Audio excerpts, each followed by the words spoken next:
Welcome to 032 Conversations, the podcast where we talk to creatives, see how they live, and how they do their work. I'm your host, Carlo Villarica.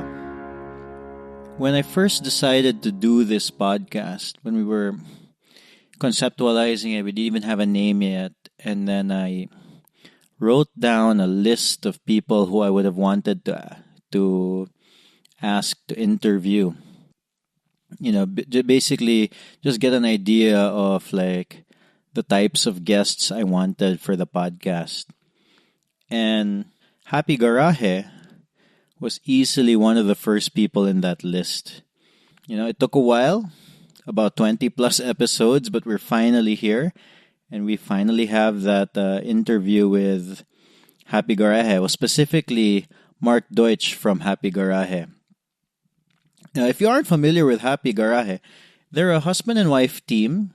They're a design or illustration studio. It's Mark and his wife Johanna Deutsch, Johanna Velasco Deutsch. And they were founded in 2009 and currently includes an associate artist. Her name's Karina Cuizon. She joined in 2015. So, Happy Garaje is, in my opinion, one of the best design studios in Cebu. And not only that, because they do design work, creative work for clients, but they're one of the best in showing their work and coming up with a style. So if I see a piece of artwork, I can guess, almost right away, I can see that it's a Happy Garaje piece of artwork. So they're one of the few people who've been able to do that. A few groups who've been able to do that. And they've been recognized for doing so. So I'll just read through this list of awards. So the Society of Illustrators in Los Angeles has given them the Gold Award. The Advertising Index, Luerzer's archive in Europe, has included them in the list of 200 best illustrators worldwide for the years 2009, 2010, 2011, 2012. Their work has been featured in notable publications such as Communication Arts, Semi-Permanent, Australia, BluPrint magazine. And so they've done a lot of good work. And if you just look at their Instagram, their website, you can see what kind of work they do. And I must say, it really does stand out. So it was a joy to talk to Mark about this. And then, Happy Garaje, in one way or another, has been mentioned many times in previous episodes. Lawrence Ipil, of course, Larry. Mark even cameoed sort of in a Sparkfest, in the Sparkfest recording. Kaloy Puangco talked about them. But funny thing, so when I interviewed Mark, as part of my process, I try to take notes. I have an outline, more or less, of every interview that I do. So I do a quick research online, see what's out there, and then I try to come up with questions that I feel is interesting to me and that's helpful to the listener. When I walked into their studio, I noticed these rows of bond papers on the floor, and I didn't think much of it. I was just thinking, okay, maybe it's for a client or something. And it turned out that those rows of bond papers were were for me, essentially. They were for the interview. Mark will talk about it in the interview, but him and Joe wanted to look back and see their journey from afar. So I guess they took the time to take a step back and really look into it. In a way, Mark did my job, sort of. So all those bond papers were essentially, I like to think of them as little chapters of the interview. So we're going to talk about them, and I'll post a picture on the show notes as well, so you can see it. And and then it was really nice because it got me to, in almost chronological order, talk about Happy Garaje's journey as a design studio. I think they've been going for almost 10 years now. If this is your first time to listen to 032 Conversations, please subscribe to the podcast. You can download the podcast app on your phone and it'll automatically download the episode whenever we release a new interview. New interviews come out every Tuesday. All right, let's get to the episode. Yeah, we should like just a bunch of things because I just like me and Joe, we were talking about like Carlos coming over to ask about stuff, and we kind of like overthought everything, and we kind of just wanted to go back and realize that we've been around for almost 10 years now, so 9+ years. So we started like highlighting some important things that have happened at least once every year, like, and then we kind of came up with this whole this setup storyline. which I'm gonna post a picture of this on the show notes. Pero what's the Manila? So the first, can you explain to me that first 2 bond papers on the top? Is that the first year? Or not necessarily? Yeah, because it's all blurry now.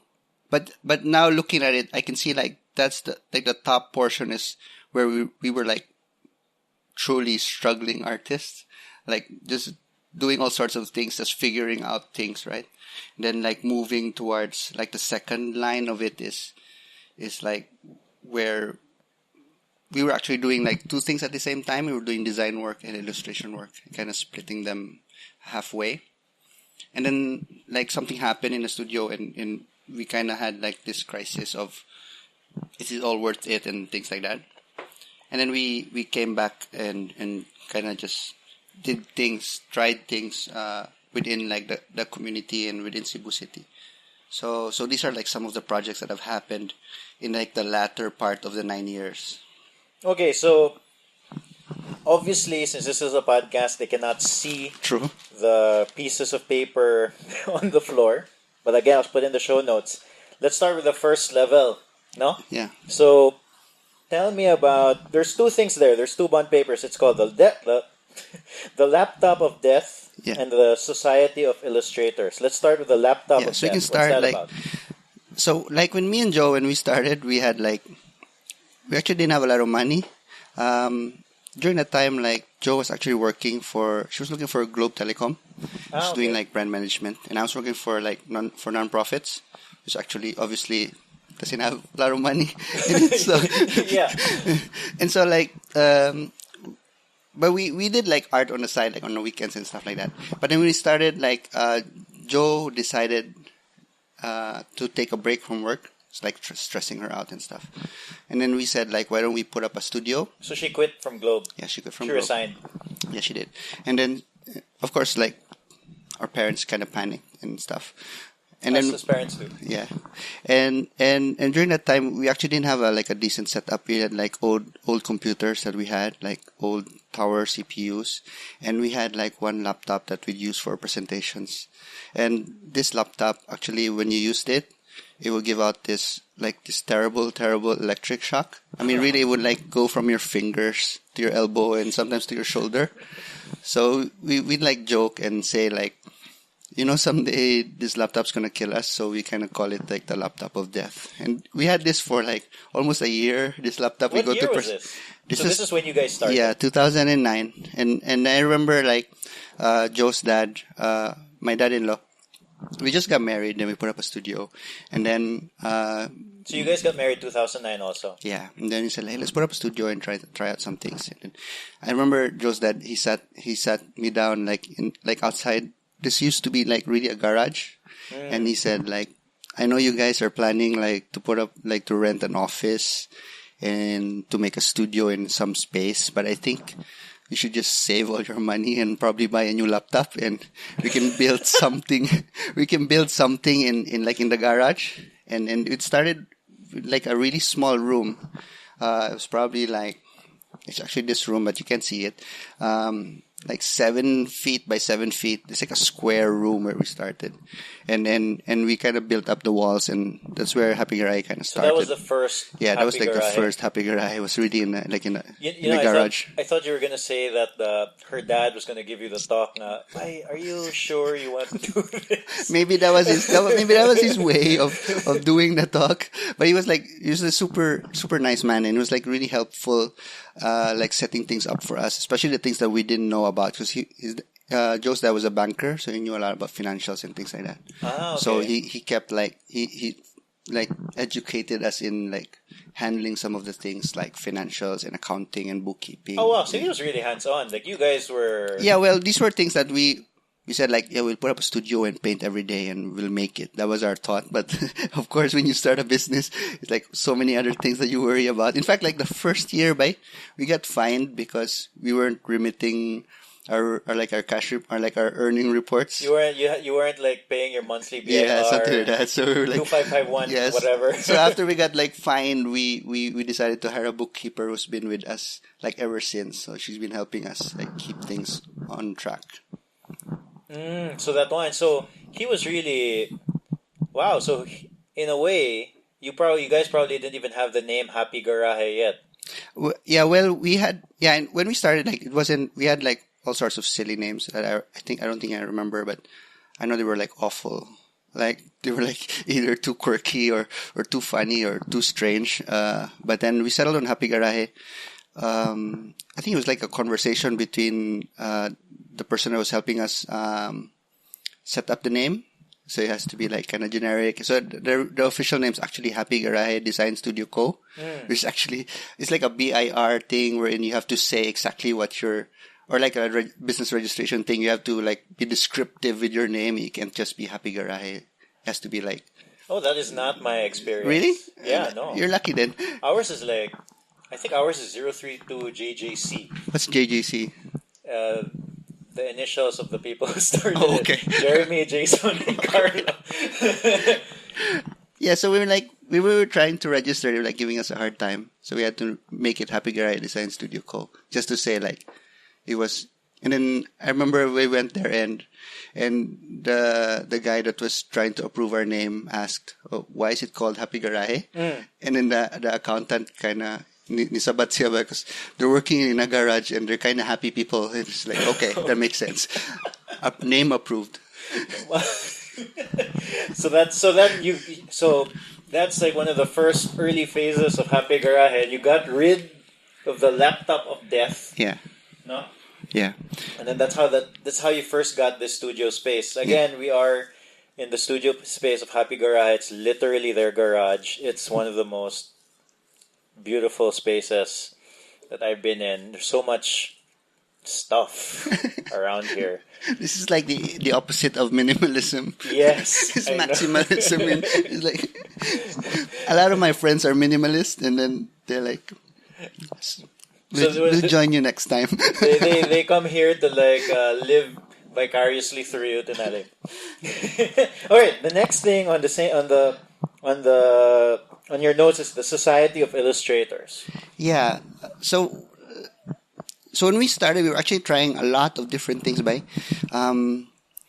We were doing design work, layout work. We were even shooting like weddings. Really? Yeah, we were like we bought like a camera, the same camera that I still have now. It's like a D90. So it was like it was pretty fancy back then. But then it was one of the first Nikons that had like a video capture. Anyway, so we were doing that, and then I was telling you this story in SparkFest. Whenever like we'd feel like our finances were kind of like depleting as a couple, we'd like ask our friends if they wanted like a portrait. So we go like, Carlo, you want to do a portrait? And like, okay, like we'll paint your portrait and you can just pay us like 2,000 or 3,000 or something like that. It's gonna be like a painted portrait, and we'd do it and then we'd post it on social media and say like, Carlo commissioned us to do a portrait of him, and basically it was advertising our services, and then we get like 2 or 3 messages, and they'd say like, yeah, we want to do portraits too, and that would go into like, buying groceries and paying rent, not paying rent, but paying electricity and water and things like that, right? So you guys were you were at that phase in your studio where you were doing anything and everything just to get by. But really, the thing that we most enjoyed, and we discovered this pretty early, was like drawing and making illustrations and making things. So this is where like a lot of Jo's research background came in, because when she was working for corporations, she did a lot of market research things, and she did a lot of brand management. So she started like looking into like very intently into what other illustrators from around the world were doing, and we discovered like they were joining organizations, they were getting work through magazines, they were joining conferences. One of the things that interested us was this thing called Society of Illustrators. It's kind of like a professional illustration group, right? And then what is it? I don't know. I'm not familiar. So it's a group here in the Philippines no, or worldwide? This worldwide? was in the States, and the one in New York has been around since the early 1900s. The one we joined in Los Angeles has been around since 1954, and basically people join the organization so they can be in a directory, and then people who like art directors are the ones who pick illustrators and give them jobs in magazines or in advertising, and to be in a directory is good, but the best thing is to join the competition that they do like annually.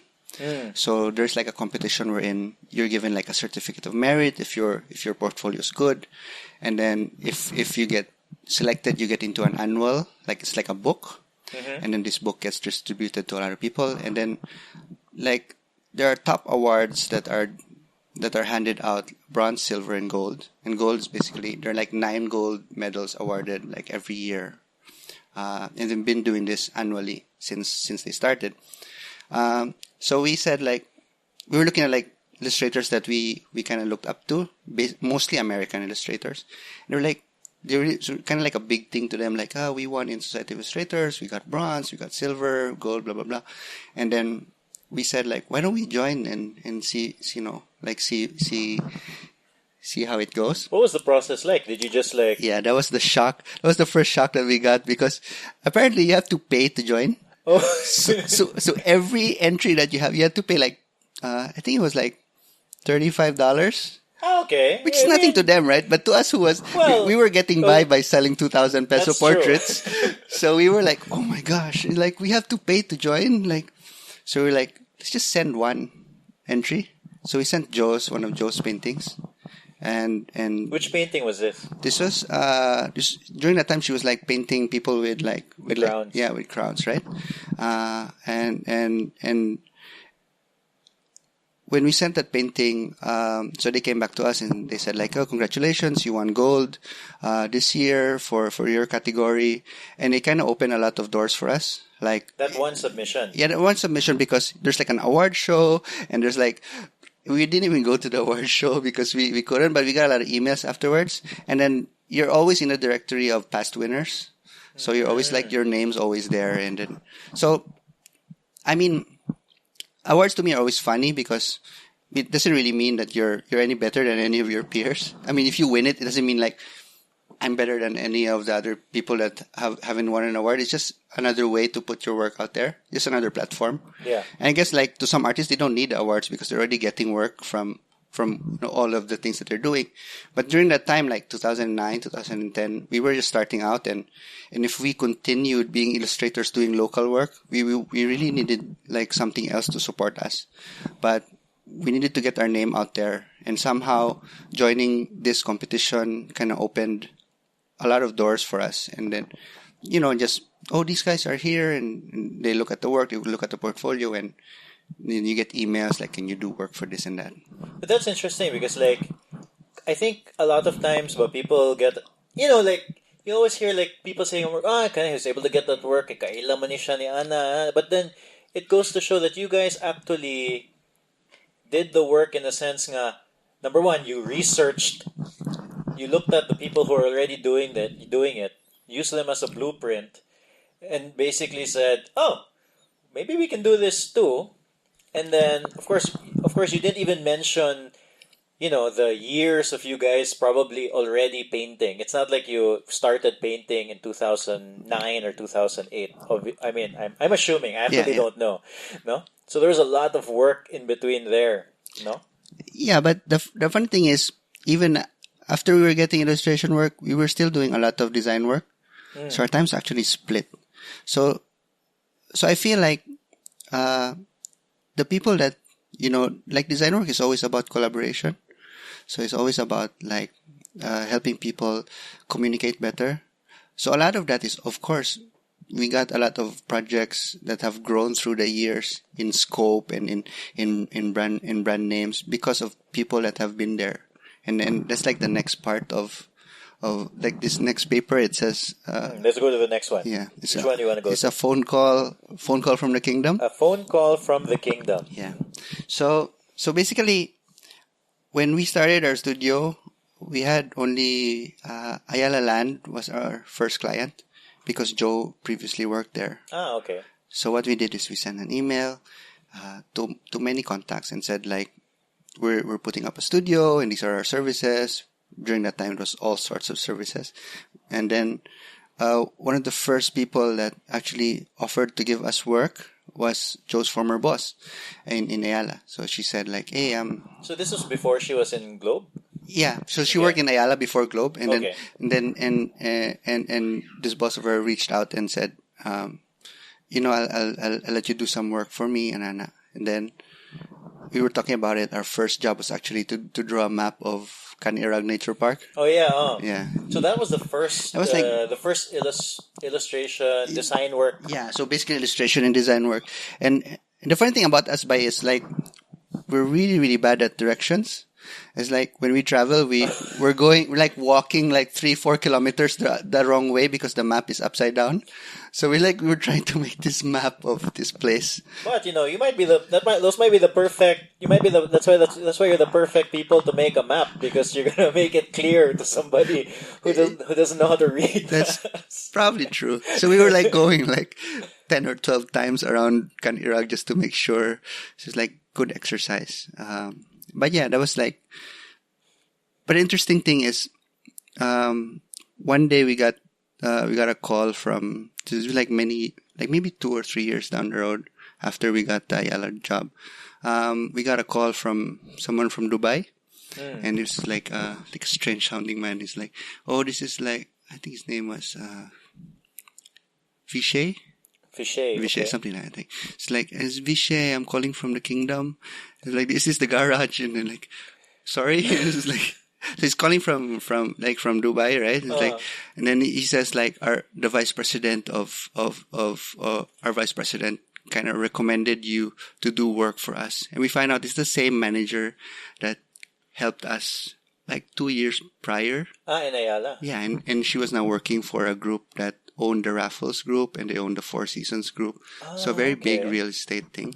And I what I realized like really early on is like sometimes if you do work, even if it's just small work for people, and then sometimes they move up in the world and then they come back and they want to take you with them if they realize that you can be someone that they can count on and you understand the way that they work. Yeah, if they liked how you worked with them before, yeah, and you're generally nice people, as Happy Garaje, happy people, no? Yeah, no, because there's a lot of examples of like the opposite happening where people get an opportunity and it just doesn't work out. You get what I'm saying? Like they're like they'll do the work, but even just they're not nice or whatever, or So anyway, so she got. Yeah, so we started like this was probably like we had like our first taste of real financial stability maybe on our third year, second or third year going in, because we started working with a lot of foreign companies and it was dirt cheap for them, but it was really decent for us, right?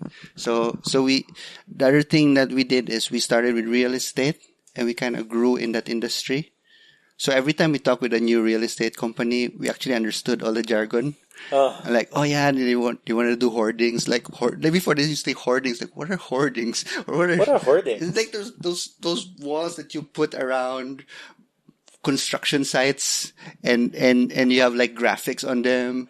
Okay. Okay, so before I was like, what are they talking about? It's like so we learned all these things, and so we started doing this work. And during that point, I know you're like curious about this. We really separated like design work from illustration work. So we're going like we do illustration work at night, and the design work we do, just to put it simply, during daytime. Oh, so is it a different part of your brain? Not really. It's just that during that time we couldn't put our illustration. Design is to me like illustration design is like totally. There are different ways of approaching them, right? Okay. So like illustration is really just making art. And it's like having a point of view and having your own style and having like what are subject matters that you wanna paint and how do you paint them and how do you draw them or make them in Photoshop. Whereas design is really about making appropriate decisions about projects, right? If a surf brand comes in, what's the appropriate graphic to use? Or if a big blue chip real estate company comes in, how would you solve their problems? So wait, but when you say illustration work, most of the illustration work that you guys were doing were not for clients. So the illustration work, it was like half and half, but mostly for clients. But mostly clients, mostly for clients that, but there were one-off things like, I need an illustration for an article. I'm going to send you the article. Please send me the illustration tomorrow. So like they'll give you some parameters, but more or less you have free reign. Yeah, so more or less we give a part of the project and they can do whatever they want to do with it, whether they put it in products or put it on their website. So it's like we didn't have like control over the whole design project. And even in our design projects, we were kind of like junior designers during that time, wherein there was like a whole, so like for example, when Raffles in Makati opened, so they hired us as designers. So there was already a lot of guidelines how graphics were supposed to be made, and we could only pick pictures from this folder, and we just put them together into brochures. Like really, really easy work. It was like put them together, and then I can show you some of them. Yeah, but so like you guys weren't the main people. Yeah, it's like a big learning experience also for us, like learning how to communicate. So hoardings.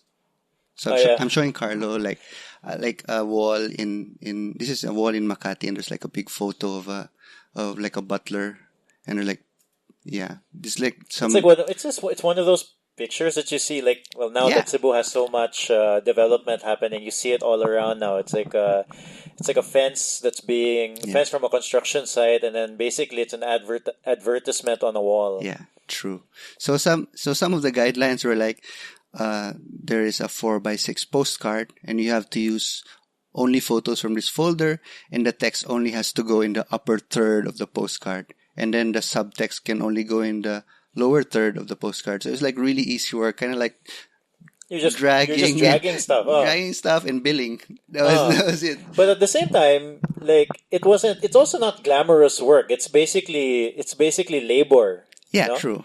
No, but I think that's important because, in fact, I remember a story of you telling me that one time we had this conversation, and then you were saying, but we're kind of busy right now because it's the end of the year, so we're doing like financial. What was that, like financial? It sounded so weird to me.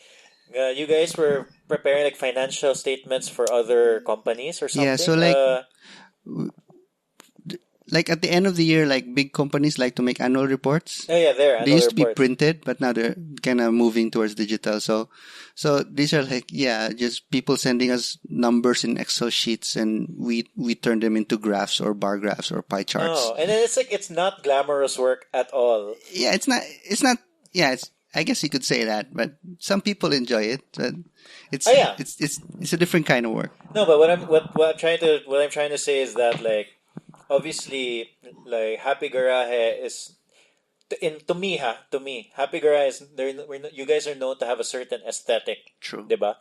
And then if you're somebody from the outside just looking in, you're thinking, oh wow, these guys, it's so fun. All they get to do all day is draw like stuff they want to do, and it's their look. You get to and then, but I think it's important to note that. Work is work. True. I mean, even now, like we still do a lot of work that our style is inappropriate for this project, but we still do it because it's fun in a different way. Yeah. It's also an okay break to not always do your style on a certain thing, but of course, like at the end of the day, you're always really fulfilled you're like really happy when you like see your style applied to a lot of things. But it's like stretching a different muscle. Yeah, true. No? That's a good way to put it. It's like playing basketball and all of a sudden you play badminton. Yeah, but you really like basketball and badminton's just okay. Yeah. You wanna keep going? Yeah. So next thing on the paper, on the bond paper is called paper crowns. What's that about? Yeah, so for like the longest time, like Joe's always been. So the way we work is, Jo's actually the real artist in like the duo, now the trio. So she actually has like, it's hard to explain, but she can make things work because she has like magic hands and she makes things. Whereas I like to labor and, like grind out things. Or I'm not naturally as gifted as someone like her, right? But during that time, actually, this was the period wherein her dad got really, really sick, and there's like a very important part of the studio, and she started painting these people with like they had like paper crowns on their head, so like portraits of strangers, and it's basically just saying like, that you can get success, but sometimes the things that are really important to you, they kind of like, you treasure them, but they're like, like paper, like they get wet and they can like disappear at any time, right? So her dad passed away during this period, and it really kind of stopped the whole creative process of the studio. Like the whole Happy Garaje thing wasn't working, so we stopped all illustration work because I felt like I couldn't do the illustration work by myself because it would look totally different from our style. And then Jo kind of wasn't as interested in doing design work at that time. Oh, of course. Because she was going through a lot of things. Yeah. And I felt like I couldn't also do it by myself. During the time I actually got a day job again.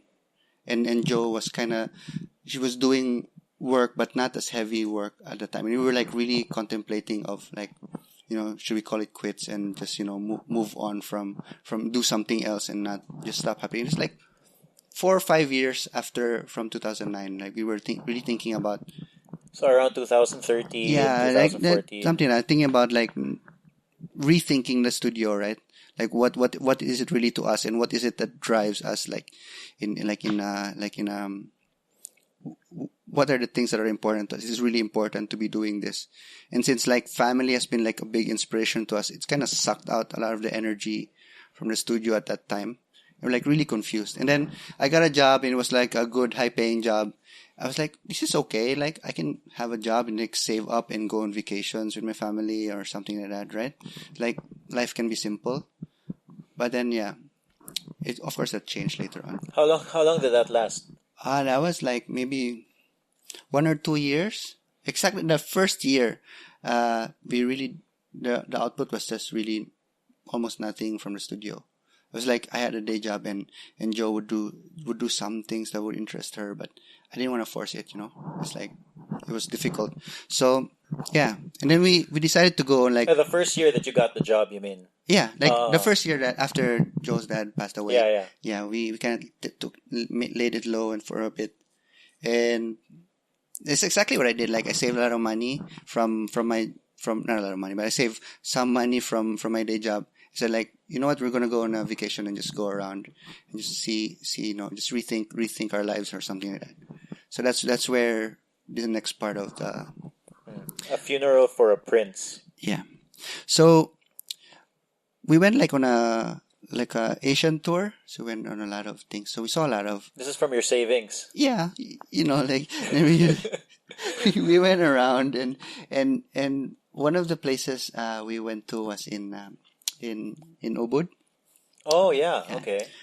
In Bali. Yeah, so a lot of people have like mixed reactions about places, right? So sometimes it's like you go to a place and it's just a perfect mix of something happening there, and then your state of mind, and all of these things coming together, and it becomes like a really important and magical experience for you. And sometimes it's life-changing, or sometimes it changes your perspective on life. So I think this happened to us when we went to Ubud. For the listener who doesn't know what Ubud is, it's like correct me if it's like an art town. Yeah. It's up in the mountains in Bali. True. Lots of cafes, lots of artists just on the streets. True. True. Paintings being sold everywhere. True. In fact, when we got there, our guide, who became a really close friend of ours, he was like, "So what do you guys do in Cebu or in the Philippines?" So we're like, "We're artists." So he's like looking at us really strangely, Yeah, I was like, is it taboo to be an artist here? Because like I didn't read up a lot about Ubud. My wife did, but I didn't. So, and this is usually the case. I just go along. Oh yeah, I'm like that. I'm like that. Like the last trip we did, I didn't do anything. But I didn't do any reading. I'm the talker between the two of us. I had to talk to this guy. Oh. So he was like giving me strange looks. So I was just looking out the window. And when we got to the hotel he approached me again. His name's Puto. So he's like, Mark, I'm also an artist. Oh, you're an artist, guy. Like, oh, you're also an artist. Like, yeah. Like just this morning before I picked you up, I was sculpting It's like, oh, so like, I think I kind of insulted him also when I said like, so it's like a side thing for you and then you just do driving on like, so that's your day job or something like that. So he gave me strange looks again and he must have thought like, anyway. So he's like, I come from a sculpting village. So I'm like, what are you talking about? Like, what's a sculpting village? And he says like, well, all the people from my village are sculptors. Like my mother, my father, my girlfriend, my cousin, my neighbors, we're all sculptors. And like sculptors, like we sculpt every day. So I'm like, what are you talking about? Like, don't worry. Tomorrow when we go on the tour, I'm going to take you to my village and then you'll see what I'm talking about. So we went to his village. I think it's called, I remember this. It's called Mas. It's just 3 letters, M-A-S. It's like away from Ubud. So that, this like if you go to Ubud, I'll give you the contact details of this guy because he knows all of the places that aren't usually where he takes tourists to. Okay. But maybe he was challenged by the way we were talking, so he took me to his village. And basically there were like people there that were, they were like, every day they sculpt. So some of them are farmers. Yeah. So they farm. And then like in the afternoon they sculpt things, right? And then and it's kind of like a way of life and kind of tied up to their religion or like their faith because they have to practice art to do things. And in fact, I asked him like, why do you have to do it every day? Because I was curious, like, do you sell like all of the things that you do? And he said, no, I don't sell them. I sell some of them, but most of them I don't. I just do them for practice. So I'm like, well, why do you do it? Like, I'm just curious, So he explained to me about, it's like the way of life and about faith and about art and faith. But the thing that I remember most was that he said, and also because people know me as a sculptor and people know me as an artist and if I don't get better at what I'm doing, it's kind of like lying to my family. So, and he says like, my parents expect me to become a good artist because I belong to an artist village. So there's like this sense of, it just completely blew me away because sometimes it's so different because we don't have that here. Yeah. And then sometimes like people go like, I'm a musician and then they're so proud of it and actually don't put any work into like improving their craft. And in fact, I was feeling guilty about it because I don't spend as much time, like trying to get better, but I actually go around telling people that I'm because this was the time that you were working. Yeah, I was like telling people like, I'm an artist. And like, I don't actually do art, but I'm an artist. So a part of you felt like you were, I don't know, like you were imposters. Yeah, something like that. So that's why I was like, okay, I understand now. I was like, and then he took us to another village by like, it's called Kiliki. So what they do is, the whole village, they're all painters. So they do this really intricate artworks. I'll give you photos so you can post it on your notes. Sure. Yeah. And so the interesting thing about there is the sense of community that they have.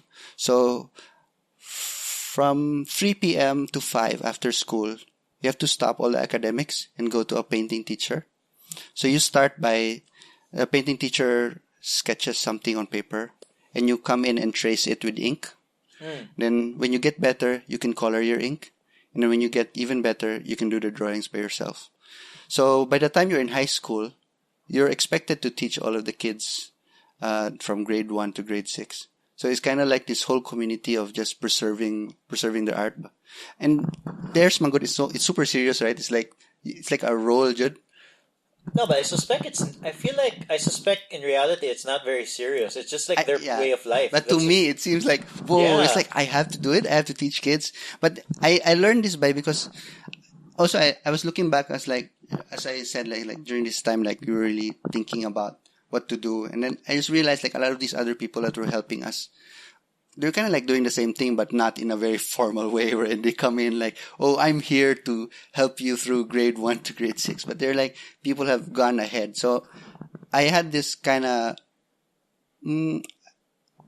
like a thought, like, maybe if we start the studio again, we should start, like opening it up. Because during that time, we had this space, but it was always for us. But then when we came back, we set up like an internship program. Like we'd accept like 1 or 2 interns a year, and maybe that would so be. that's when that started. Yeah, so before your trip to Bali, you were thinking it was just all internal. Like you were like, we're doing work. Yeah, we're gonna make great art, and we're gonna be famous. We're gonna show in galleries or something like that. Okay, Right? I was gonna say that. I didn't know That's me. that. I'm speaking for Joe this time, but this is me. Like, it's like some part of you, like, but it was like, man, you're a part of the community, and I felt also guilty because we get invited to schools, but all that work that we were showing were actually all foreign work.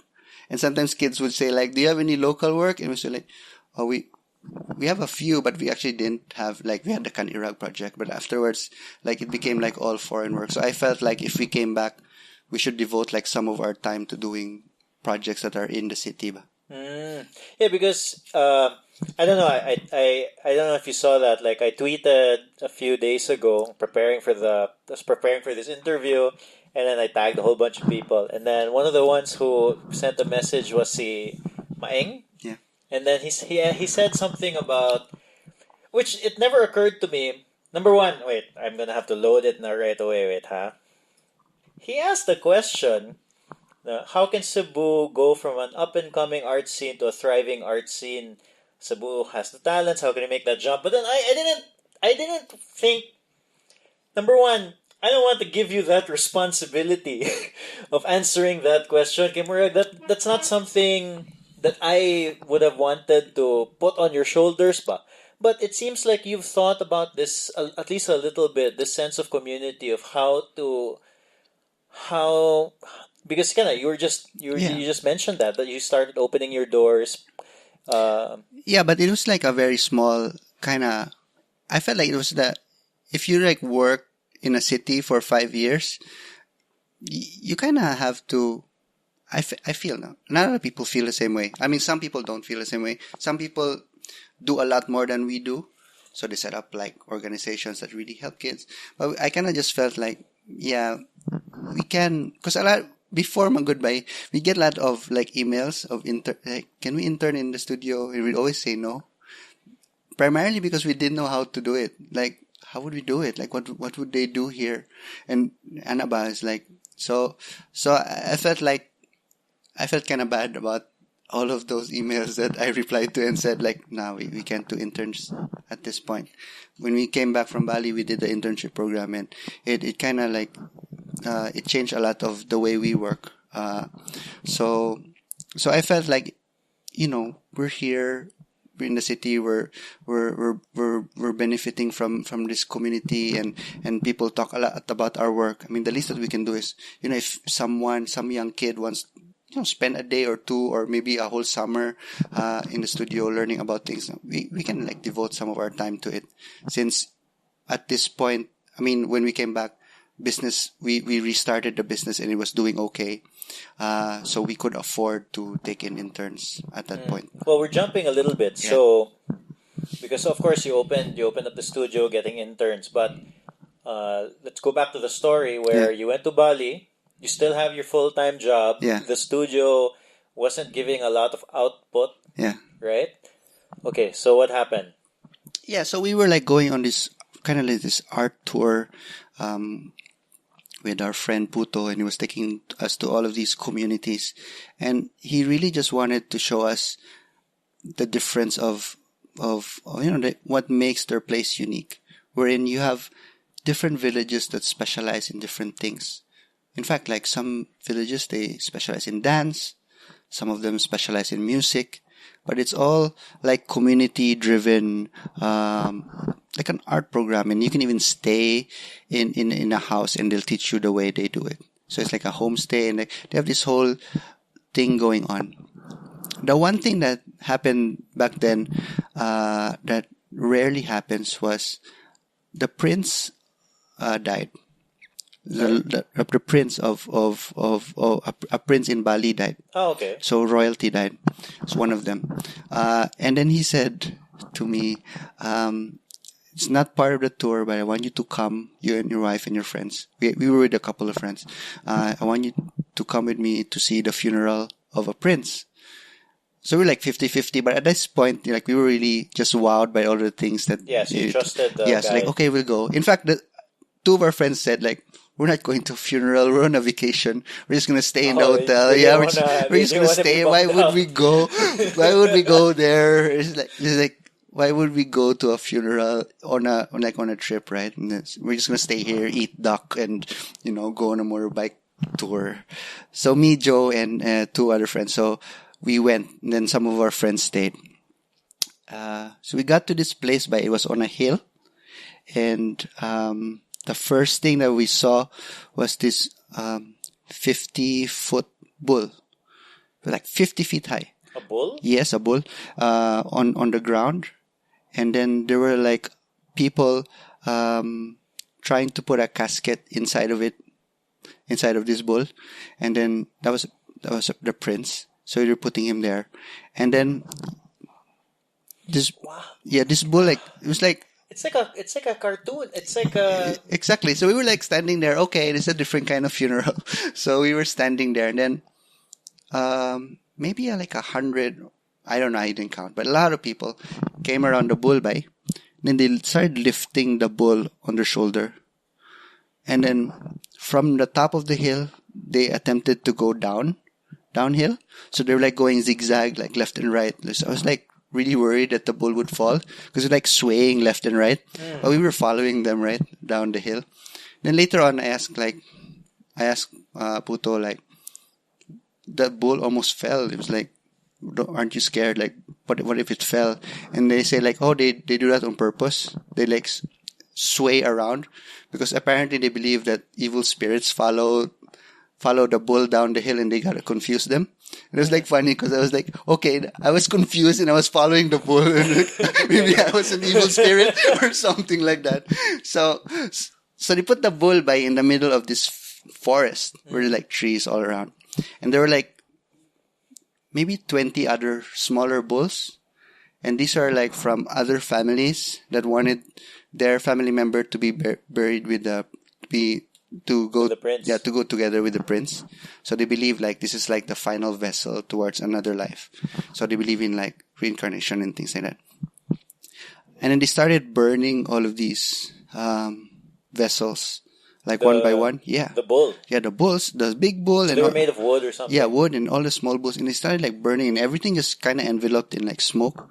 And then we were like in this field, like a bit far away from all the burning. And then you'd see like the royal family princesses, they'd come out of the smoke and they were wearing like these electric blue dresses and they had like flowers in their hair and they were like kind of dancing. And then they go back into the smoke and disappear and go back out and disappear. It was like, whoa, so surreal. It was like the last day that we were there. And to me, like, I mean, you don't need to send off your loved ones in that way. But to me, it's like the art of it was like totally mind blowing to me. And it's like, I don't feel this way all the time. Like, I'm kind of like a easygoing guy and like, yeah, I laugh a lot and make jokes. But that time, like, I was like, that was like the point where I realized what their art was for. It was like for just to make you stop doing all of the things that you're busy with. Like, I'm a farmer, I'm busy, so I stop and make sculptures. Or I've been studying the whole day, I stop and I paint.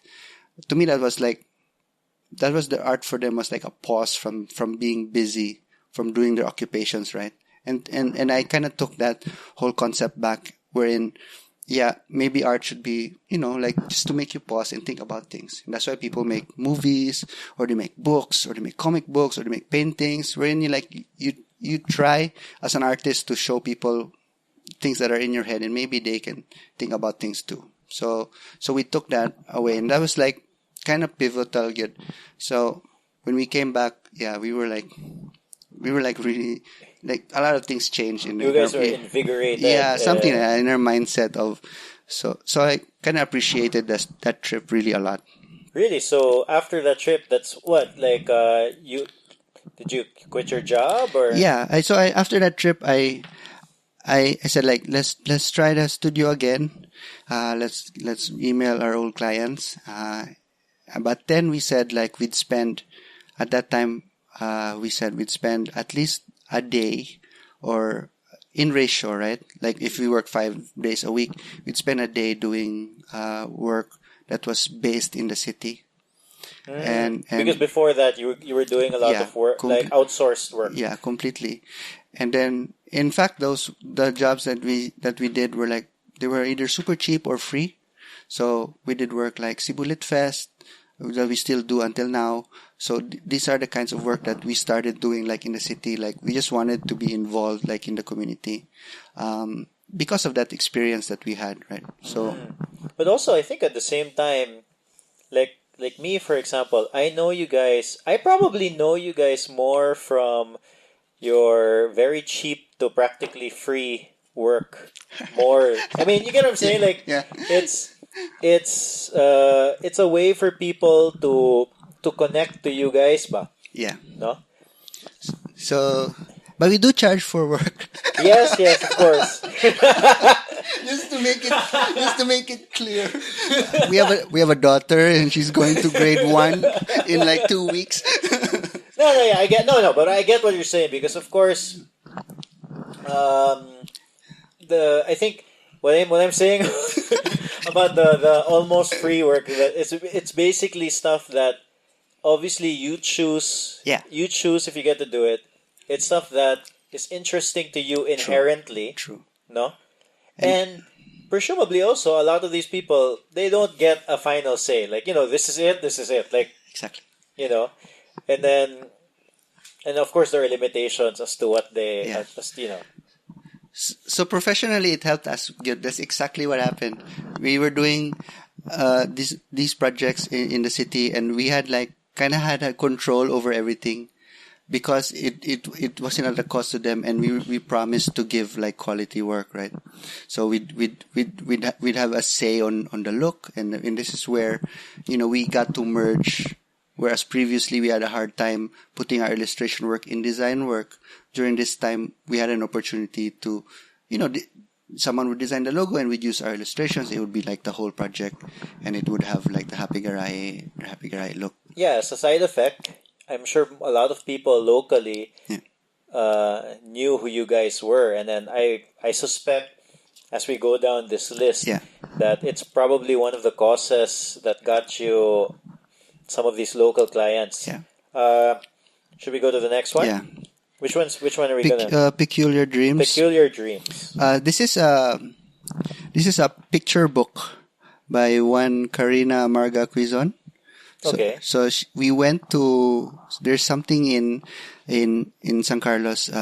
They have something called Dream Project, which was started by Toting. Tumblebee, that's her artist name. Anyway, she used to teach in San Carlos. So Karina, Karina Cuizon, she's the one. She also works in Happy Garaje, right? So we met her here, and later on, she's the first. She was employee number 1 for us. Yeah. So but she was like the third intern that we ever had. But during this time, we went there, and there's like this program in San Carlos called Dream Project. Basically, before you get to senior year in advertising, you pick any project that you want. So you say like, I want to rebrand Nike, and this is how I would do it. It's an exercise of explaining your work and conceptualization and graphics, but more so about, learning how to defend something that you're doing, right? So, cause there's like a panel, and we get invited to this panel, and we met this girl, Karina. She did like this book about an old woman who goes into like another world, like a dream world through her cats. So it's like called Peculiar Dreams. So like, wow, really interesting. Someone who was interested in picture books. So when she applied for an internship, we accepted her right away. And then what I found out about Karina, which is, I found it really fascinating. She kind of understood like the messages that we want to say. Like in Happy Garaje, our messages are really simple. Like if we could make art, if just reminded people of simple things like time with family or like your friends, or like these are very basic things that we kind of like to say in the art. But she kind of understood that without us telling her, which is strange because she was like maybe 10 years younger than us. So I always expect kids to have all of their angst unresolved at this point, right? But she was kind of calma. And so we invited her to start working with us, and she's been with us since 2015, by. Oh, okay. So She's 3 been, years now. yeah, she's been here. She's been working with us. So she has a lot of her work is already, it's like, it's part now of the whole process, especially commercial work. The work that we do for galleries, we separate it gyapon kay. The point of view is different, man, good, because she's younger and her issues are different. What do you mean? Sorry, the work you do for galleries, you separate it? What do you mean? Yeah, so like when we do like gallery work for art shows, it's just me and Joe doing the work. Okay. So when it's commercial work, she gets involved a lot. Like she'll draw some of the elements, or like for example for Red Lizard, I'll draw the characters, and she'll draw the backgrounds of it because she's like really really good at drawing like details. Like I think I remember one time this probably is her. I'm gonna assume it's her. Like you asked her to draw like some background thing, like oh yeah, nothing crazy, just do it. And then just in a hurry. yeah, we're in a hurry, and then her output was like the super detailed. Was it a village? Yeah, it was something like that. Yeah, it was like a village. It was like there were like bottles on the bench, and yeah, I mean, okay, we're not gonna see it, but it's great. It's for animation, but it's like gonna appear for like 2 seconds. So it's like no, but like when you have somebody that dedicated and meticulous and who just wants to do good work, so kana no matter what. So kana we were like we're really fortunate to have her. Like this is like to us, this is like the gift to us of having, because we never, like I said, we never really envisioned like growing the studio more than me and Joe. We always had that mindset of like just being a duo. But when Karina came in, she added like a different dimension to our, especially our commercial work where she's involved. Like that's the time where she's involved in like, so a lot of the things, like in fact some of the projects now that are coming in, it's just Joe and Karina working on it, and I'm kind of detached from it, and the output is different. It's also interesting. Okay, so that's so the peculiar dreams portion is really like her coming in. Yeah. So let's the next one is the ABCs of the Abaca Baking Company. Yeah. So that is that like your first big local partnership? Yeah. So like the Abaca group like kind of they gave us like a stage or a platform. Oh yeah, just in case unlikely that you don't know, honestly, but in case you don't know, the Abaca group is a big restaurant group in Cebu. They have, I don't know, they must have a lot more than 10 branches at this point. You know, they have a baking, they have the Red Lizard, Tavolata, Fatfo, Maya. It's a big restaurant group. Yeah. So we got called into a meeting because the Abaca group was trying to put up like a bakery or like a breakfast place, which is kind of a departure from the A Cafe. And during that time, they already had the branding set, and it was designed by very talented Brian Onglatko. Oh, I know Brian. Yeah. So he did most of the logos for the Abaca group. It's like really nice, clean, modern work. And we came in because I feel like this is the correct words, but we came in because the owner said, "Can you find me some folk artists to like do something here or something like that?" So we were called in as the folk artists to make drawings. And our first project was actually, we made like paintings, 26 paintings on the back of clipboards. Yes. Yeah, so each clipboard actually stood for a letter of the alphabet. So A is airplane, B is boat, very basic ABCs of the ABC. Yeah. So, yeah. No, but like, I mean, for Abaca, that was obviously it looked really nice, but at the same time, it was like this marketing opportunity. True. People were posting and then I think I've done that. I've probably taken a picture and posted it on. I would screenshot all of those postings, and I think that like the response was totally organic by like people like posting with them or putting it in front of their faces and putting it on Instagram. And I think this response this was actually very crucial to us continuing to work with the group, with the Abaca group, because they saw like, oh, it kind of worked out in this way. So they're like every day there'd be like a bunch of photos of people posing with the clipboards. So we started painting on walls, and then it became the cups. So it was the clipboards first. Yeah, it was the I clipboards actually thought first. it was like the whole thing first. No, it was like the clipboards first, and then there was like a social media thing happening, and then they said like, oh, can you like do drawings on all of the other things, and so we did that. Which is now part of like every what do you call this, Abaca baking company. So there are now like 9 or. So you've like drawn on every. Yeah, we've drawn on every branch, and then on the packaging, all of the drawings on the packagings are like, we made them in the studio, and they kind of reproduce it and put it in everywhere, cups and all the paper boxes and things like that. Yeah. So the success of this thing. Well, I call it a success because they grew like phenomenally. In like 2 years, they grew like 10 branches. I think it gave Jason, who owns the Abaca Group, like he kind of gave us more freedom in the next project, which was called the Red Lizard. So you guys earned it through the. Yeah. So he was like, we came into this meeting and he said like, I have a concept. It's called Red Lizard. That's the name. Don't F with the name. That's the name that I want. Probably his words. Yeah, exactly. Complete lang to, yeah. So, you're gonna talk with my interior designer, and he has some ideas about it. And so, okay, cool. Red Lizard, Mexican place. And then the interior designer came in and he showed us really nice like drawings of the place. It was like super. At the time, like the hipster look or the industrial look, right? Like super clean and stuff like that. So we were supposed to do like the logo and all of the elements around it. We were going back and forth for a month, and he was getting pissed like more and more every time we presented. But yeah, he was like, "No, this is not working. This is not any better than other restaurants or something like that." So he really he's really just hands-on on the product, because he's really like talented and kind of really passionate guy about the things that he does, right? So if he doesn't like it, he'll say it outright that, it sucks.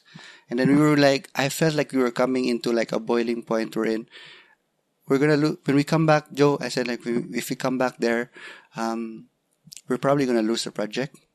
And I really, really want this project because he's giving us complete creative freedom. It's just a way of finding out what he wants. In fact, we brought in designers. We paid them with our own money and said, like, can you help us put up a logo?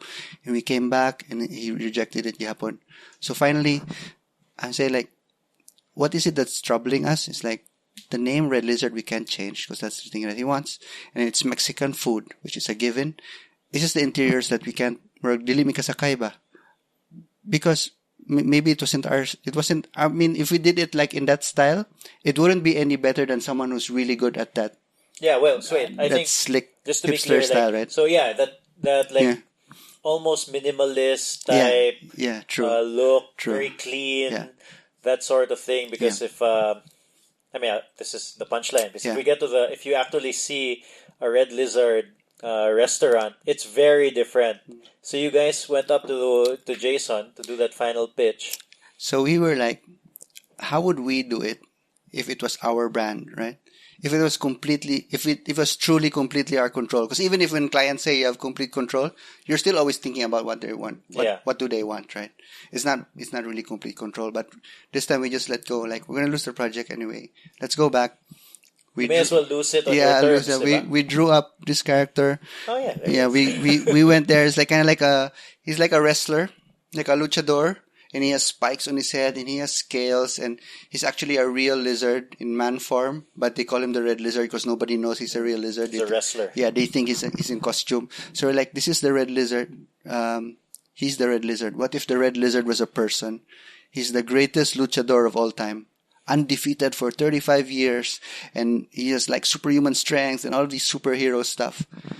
And he was like, This is your pitch. This was the pitch. In the pitch there, I brought a drawing, and it's like, he was like, he totally loved the idea so much that he started, like, he brought out a whiteboard. He said, yes.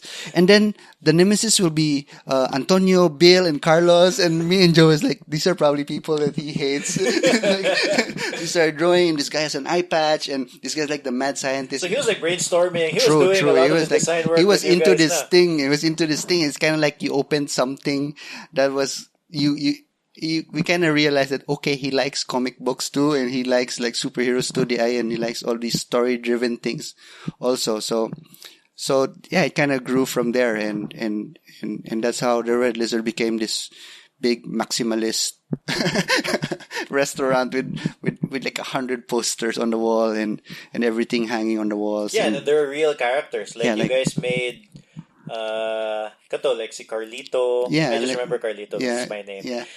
Right. So they're like real characters. Like in fact, when we submitted a brand book, because at the end of every branding project we submit a brand book, there are like all of the stories of each character, and there's like a front view, side view, and front view, back view of them. Like, like Marvel used to do. Like, and then their strength is like ranked from 1 to 10, and this is how they became who they are. And it's like just having fun with the brand book. In fact, like the marketing person in Abaca, sometimes she goes back like, this is like really fun work that you did. And it's like, but the best thing that happened about Red Lizard to me was, my friend, sent me drawings of kids that he saw in the restaurant.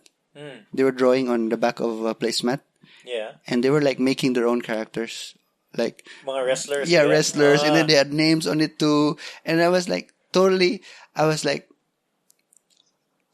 know what I was pausing for a moment, like, whoa, I never imagined this would happen. It's like, to me, man, good. I remember like when I was a kid, I would draw all these characters that I saw, and to have like that effect, even if it's like 2 or 3 kids that you've never met. But to me, it's like, whoa, like I had that one moment in their lives where they inspired them to draw something and create something, right? And then, and to me, that would have never happened if we kept on doing like foreign work or something like that. We never meet these people in the city that see your work on an everyday basis, right? Yeah, so like you are, and they probably, and I think a lot of people who eat in Red Lizard, they don't know that, like just for the regular person, but they don't know that was just made here, here in Cebu, and then, I mean, it's going back also to community, and then trying to come up with a way for. I mean, if you compare it to like Bali, where it seems like it's ingrained in their culture. Yeah. If we can't do that, the next best thing is to inspire, 1, 2, 3 kids to do the same thing, and just to move forward with that same attitude towards art. Yeah, and so like I feel like they gave us like this chance to do it in this way, and it's not so common. Like a lot of people still come up to me like, how did you find a client that would let you do all of that? So it started like doing small things and building up and seeing some success and just risking some things, and we're going to lose the project anyway. Let's do it this way. And it worked out. It could have worked either way, but it worked out for us. Yeah, it was a whole process. So it wasn't this one thing that just happened. Yeah, so it's definitely one of my favorite projects, and it's really grateful that we were able to do that. I think we forgot to read the bond paper for that. Oh, the Red Lizard and the 21 restaurants. Yeah. Is it 21 restaurants because now there's 21 Red Lizards? No. No, right? Oh, or just... Because the Abaca group is a really respected group in the city, right? Yeah. And when people come from Manila, they say a lot of things about the Abaca group. And some of these people are restaurateurs themselves. And because of our work for Abaca, like in the past 2 years, we actually worked with 21 other restaurant brands. Because of that. Yeah, ongoing. And the most surprising thing is some of them have come from Jason. He's like, my friend wants to put up a restaurant. Please reply to his email or something. Like he just referred you guys. Yeah, something like that. So it's like, because they'd ask him like, who did your branding and who did your artwork? And he's like, yeah, these guys, Happy Garaje. And they've been very good to us. Are these like it's all over the Philippines? Yeah, like not most of them. Like in fact, like we turned down some Cebu projects because we feel like we shouldn't do work that's directly competing with our number one local client, right? It's kind of like some people have different views about it. Like you can build another team, but we don't have that other team. So we refer it to someone else who can do it. But if it's outside, like some restaurant in Mindanao, or right now we're doing like a restaurant in Naiya. So these are all outside the city, and the concepts are all different. And in fact, some of the restaurants we're not doing the art ourselves. We brought in other people, and we just like art direct and oversee how it's going. So that really opened a lot of doors for you guys. True. So this is like now this year at this point, there's like a boom of work in this industry, the restaurant. Which is something you probably had. You that was probably the furthest things from your mind when you started in 2009. Was it 2009? Yeah, 2009. Yeah, you probably never thought about doing a restaurant ever. True. No, and then all of a sudden, 9 years later, that's one of the things that you're most proud of. And then in a way, yeah, and it's have like when you get these projects, you kind of think of them in a different way. Wherein like you used to say like, oh, restaurants, okay, I'll design a logo, design a menu, but then once you realize these people are really passionate about their products. They're trying to make good food, and then you want them to succeed as well. And then at the same time, on the other side, you realize how much restaurants are really part of the community we're in. Sometimes you take them for granted. Like when we started running restaurants, I suddenly had flashbacks when my parents would take us out. Oh, it's Saturday night, let's go out and eat somewhere here in Golden Curry or some other place in that's Cebu. Orange Brutus for me. Oh yeah, something like that, right? Yeah, Orange Brutus. It's like really classic Filipino, Cebuano, I should say brands. So yeah. Oh yeah. See, let's move forward. So, wow, we've gone through 2, 4, 5, Almost 6, 7, 8. 8 of the bond papers. Second to the last row. The next one is Pixar. yeah. Is this Pixar the company? Pixar, the ones that make the movies, the cartoons? Yeah. Toy Story. That's right. You worked on Toy Story? No, we worked on some promo videos for Coco.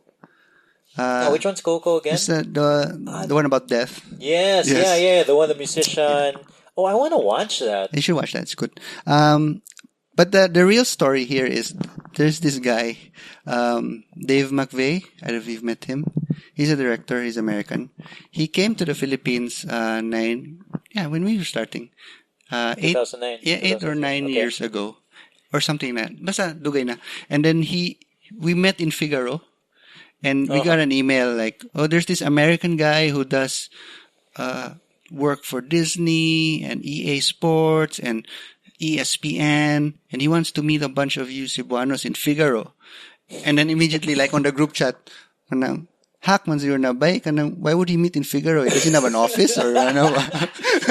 It's true. And it's like, so I went there, and it's the first time I met Chad Manzo, because he was there too. Oh, okay. Yeah, and then Chris Villarino was there. Not a lot of people were there. Like maybe 5 people were there. Because the people that said like, okay, let's give it a shot. So we went there and we were looking for work. And he said to us like, oh, your work. We showed him our Wait, what year was this? 2010, 2009. Oh, okay, dugay na. Dugay na. Right, so he said like, oh, I really like your work, Happy Garaje. I like your work. I like your stuff. Like your style's good. I can definitely work with you. I'm going to contact you. He didn't until maybe 2 years ago. So like 5 years. It took him like 5-6 years. Hey, it's Dave. I have a job for you, and you're gonna work with this production designer Kaloy Oipuanco. We're gonna shoot a Disney ad for Art Attack. Yeah, and then we worked with Kaloy, who like even Kaloy teaches us like, what's your first production design job? I'm like, yeah, Disney. It's like really lucky. And then, but this is like the guy that kind of remembered us from years back and gave us a chance because he was shooting in Cebu. Then the very next year, they shot episodes na. Before it was like a promo for Art Attack. So the next year it was episodes. And the star of the show was actually he's Cebuano, Marco Borromeo. So he's like the host of Art Attack. And then we got to be involved in like this whole process of. So they were shooting it here? Yeah, they were shooting it in Bigfoot. It was like a homecoming episode. Yeah, something like that. So we got to design the props. We got to make the props. And Art Attack is kind of like household products and turning them into like art stuff. So like mineral bottle, how would you turn it into Dory from Finding Nemo? Yeah, I saw that. Yeah, something like that. Or like clay and mga ano na stuff. So it's fun. It was fun, like cutouts of masks and like, things that you did when you were like in elementary, just putting it on a TV show with glossy lights and and a big stage. So we did that. We did like two projects with Disney. So you were helping them with the actual art. So we were hired as art directors. Okay. The first one, Kaloy was the production designer, and then we worked under him. So we did all of we designed some of the props, and these were the things that were used. And then we got a gig after that to make props here in the studio, put them in a box, and send them to Singapore. Like crazy. Really? Yeah, these crazy things that are happening. So we do like, if you like, you had like a ball of clay and you want to turn it into Nemo. So you'd have like 9 steps. So you'd actually make the 9 steps individually. Like this is step 1, this is step 2, this is step 3. So they're like 9 balls of 9 clay. balls. So like, then you put them in a box, make sure that they don't get broken or get deformed, and then ship them to Singapore. So this is like interesting work. Again, like you said, it would never have happened if Dave didn't come in and recommended us and say, like, there are like a million, like not a million, but like so many other artists that could have done what you were doing, even in Singapore. But there was like already. I know, it's so weird. It's so weird, right? So there's like already like this relationship between us and them, and it kind of worked out. So the latest one was Dave was shooting a music video for Coco. So he rented out the fort in near Pier 1. Yeah, there. So we rented out the whole top part, and that's where he shot stuff. So we built sets, and we got all of my friends over to join in the art department, and we were like cutting out things, and that was a lot of fun. So this was the promo for Coco. Yeah. So is this online? Yeah, it's online. So it's like an official music video to promote the film. So you know how Disney or Pixar, they have like a song, right? And they get like artists from a region and they let them sing the song in their own way. So the music video was actually shot here by an all Cebuano crew. So Above the Line was involved a lot. So they ran like the whole production of the thing. And Happy Garaje was like, we were involved in the art department, just making stuff. Oh, can you send me the link to this? Yeah, I'll send you the link. So I just put that in there because I feel like it's always been like one of those things when we were starting, like which company would we work for?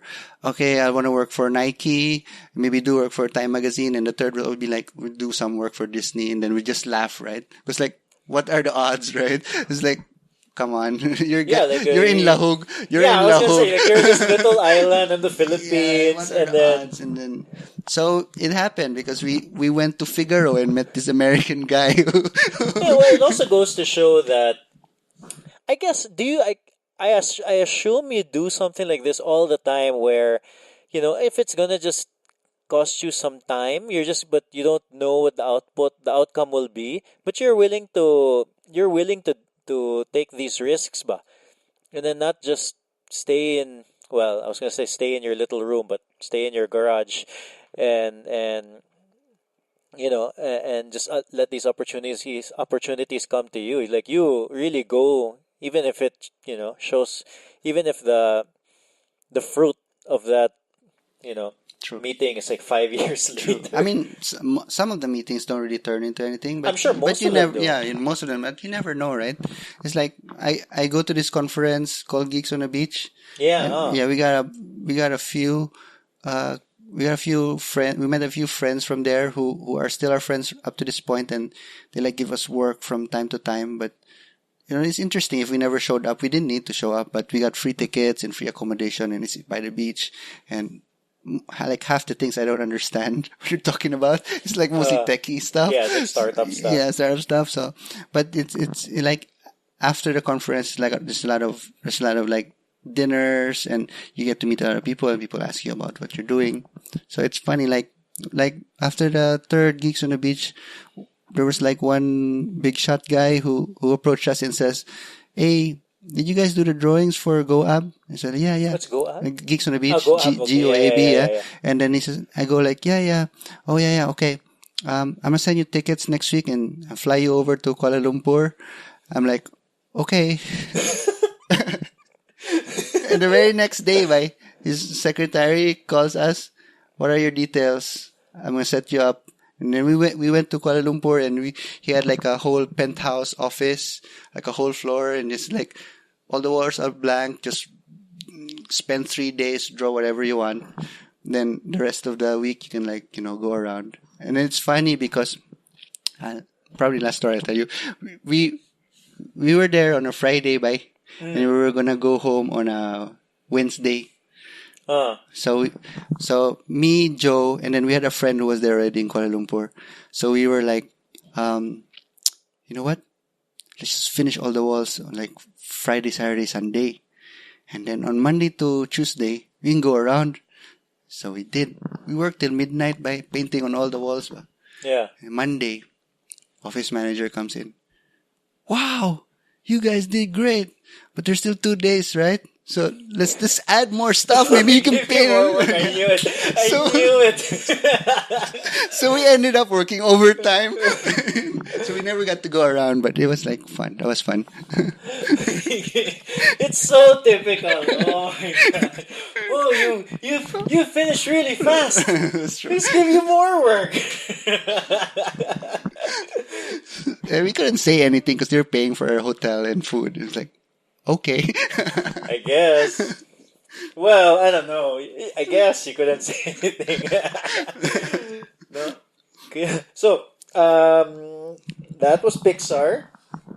And then the very last paper is Our Place in a Thriving City. Yeah, so I don't know, like you talk about like simplifying things, right? Like, like you can't spend all of so sometimes I feel like I'm into doing like a lot of too many things. Like I'm enjoying conferences or talks or like I'm in all of these groups. Well, even in your work, like one of the things that I discovered when I was reading about you guys is that, like you go to your website, Yeah. I think it's the first page or something. And then if you scroll down, it shows like your different work. Yeah. There's a lot of subcategories. True.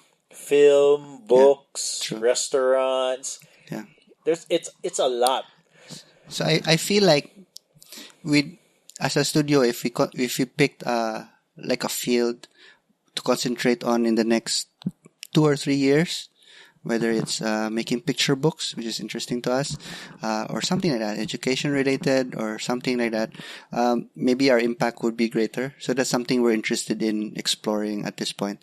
One of them also is like making like all of these little products that we're making.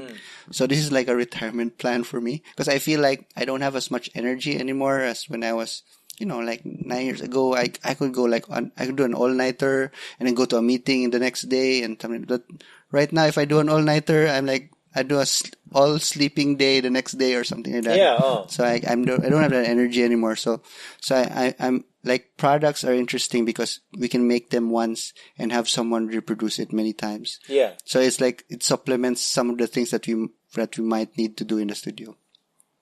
So this is what you guys have been doing, like moving forward. Like I noticed on the table that we are doing this interview on, there's a whole bunch of wooden products. Is that the Little Prince? I think I saw. Yeah, that's a Little Prince. Yeah, is that made of wood? I don't know. It's gold. Yeah, it's made of wood. But like there's a lot of these sculptures here. I'll take a few pictures before I leave so I can also post those. No, or one big picture. Yeah. Right? So what's the plan with these things? Yeah, so we've been going around like shops, like trying to consign stuff. Like as a supplement. I know you do this a lot, right? Oh yeah. I think I learned a few of this from you too. So I go to this home, like I go reach out to like people like that have home decor shops, like in Manila. I send them like a catalog. Do you want to carry some of our stuff? Or if not our stuff, maybe postcards. And that's a simple thing. So yeah, it's kind of like moving into the next part of the studio is maybe if you can create like another source of finances for a studio that's not as work intensive. Then we can concentrate on things that we like and then still do design work. So, like you said, like streamlining everything, because that was like really hectic. Like when we came back into the studio, we're doing all sorts of things. Hey, everything that we talked about. Yeah, especially like this second part, we do the internship program, then we talk in schools, and then we do design work, and then we'd go meet with all of these clients. Like right now, like every day we have a client meeting. So some of these things we need to think about, because we won't be as energetic as we want to be. Moving forward. One of the people that I look up to, his name is Seth Godin. Yeah. Okay, he's written all these books, Purple Cow, The Dip, etc. But like one of the he has a distinction between what do you call this, like an entrepreneur and a freelancer. So the freelancer is, they work. Yeah. The more they work, the more money they get, and then the entrepreneur finds ways to build systems. Yeah. No. And then it looks like this is something towards that step. True. For you guys. Yeah. I read Seth Godin too. I think he says like you gotta make that choice at the start. Like, what are you, like a freelancer or an entrepreneur, right? Yeah, but there's not. In my opinion, there's not. It's not one is better than the other. True. This is the mindset of like Yeah. So yeah, that's interesting. So that's interesting to me at this point, right? Whereas we're kind of like Joe's different from me. She's always gonna be an artist, right? Whereas I'm trying to find other ways where the studio's work can exist, right? So all of these things are kind of like different platforms where we can do work. Are these like displayed anywhere right now? Oh, so not right now, but we're working out. We're talking to some people who have shops in Crossroads. So this is the next step. So like I think I'm looking at a small bit of it lang. These are mostly sculptures and but I have a few Happy Garaje postcards at home actually. I'm not sure exactly where I got those. Possibly maybe here. Litfest or So you're still in the beginnings of like thinking of like some sort of product line. Yeah, what works, it's like products are different because like you gotta gauge the response of people. So sometimes like, yeah, this is totally gonna work, and you put it out and no one likes it. The only way you're gonna know it works is if people buy. True. No. True. So, Mona, obviously you guys just started, so there's a whole process about figuring out what to do and what kind of products will work, what doesn't, and so this is the next step. I wouldn't say like it's like gonna be 100% what we're gonna do, but it's something we are exploring at the moment. Yeah, it's because you guys have that luxury. Yeah. No, honestly, for me, like this podcast is an exploration. This podcast is an excuse to have a conversation with you, Mark. No, so that's the thing on our place in a thriving city. Yeah, because I guess like right now you're at the point where I feel like one of the challenges for a design studio, especially in the beginning, is that a lot of the work is like a one-off thing. Yeah. No? And then it's hard to get your name out there ng murag. It's hard to get new clients all the time. True. Diba? Yeah. But you guys are at a point where, like you said, you're having meetings almost every day now. Yeah. But another thing is, I feel like we're fortunate that we've kept some clients. Like some of our clients have been around for many years. Yeah. 7-8 years from the start. Like Cebu Holdings, we still do some work for them. And what I realized is, like midpoint, some of them were like doing their first venture.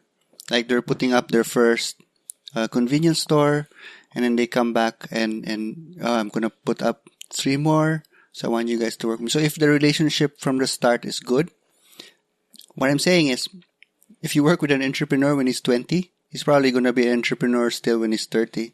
Oh, yeah. And who's the designer he's going to go to is the guy that helped him in the beginning. Yeah, in the beginning. You're going to be considered at least, right? Well, but that's the cool thing. But like one of the problems with that also is,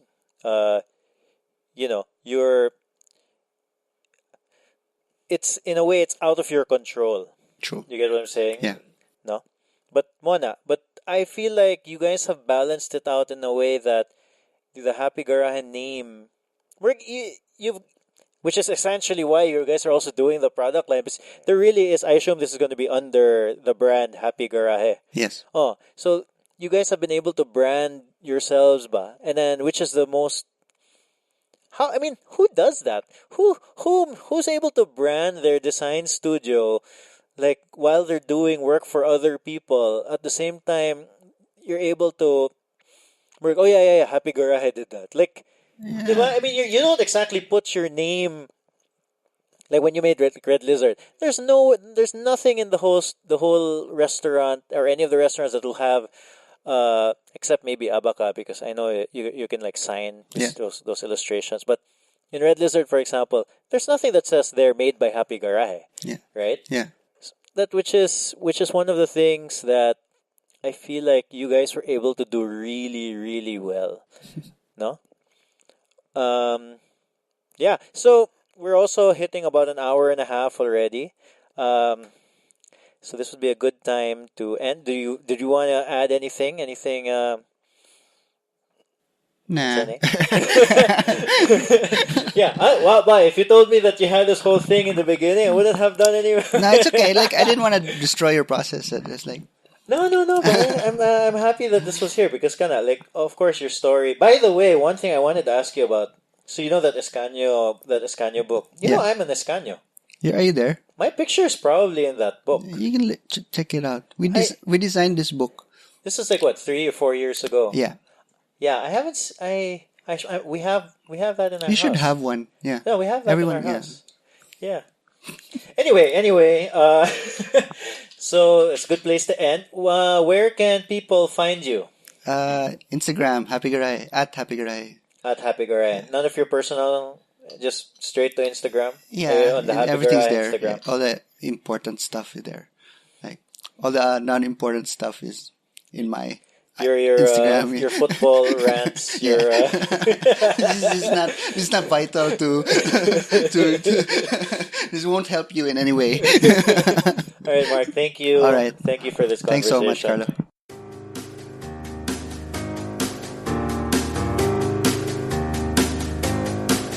I hope you enjoyed that interview of Mark Deutsch of Happy Garaje. Yeah, it's surprising to me. Like, I didn't even know they had like one or 2 year gap in between when they stopped basically doing studio work, and it just shows that, you know, it's always out there. We don't see the whole story. You don't see we don't see the whole story. We don't see the struggle that every creative goes through. So I'm looking forward to seeing what else Happy Garaje comes up with in the future. Again, if this is your first time to listen, subscribe to 032 Conversation, so it'll automatically download the episode to your phones. You can listen to it anytime. No need to stream it. And also, if you enjoyed the episode, please leave a rating on iTunes. It helps us reach more people. And lastly, if you want to hear more from me, every Monday I publish a newsletter called Monday Musings. It's basically a short letter of what I've been thinking about, and some articles or links or videos or books or whatever, or podcasts that I've come across that I found interesting, and I share it there. Yeah, so you can just go to 032.com/Monday and you'll find it there, or you can just go to the website and there are places to just sign up for a newsletter all over there. Yeah, that's something that I really enjoy doing. I've been doing that for like 2 years now, I think. I'm not sure. The music from the podcast is Piano March by Audionautics. Again, this is 032 Conversation, and my name is Carlo Villarica, signing off. See you next Tuesday.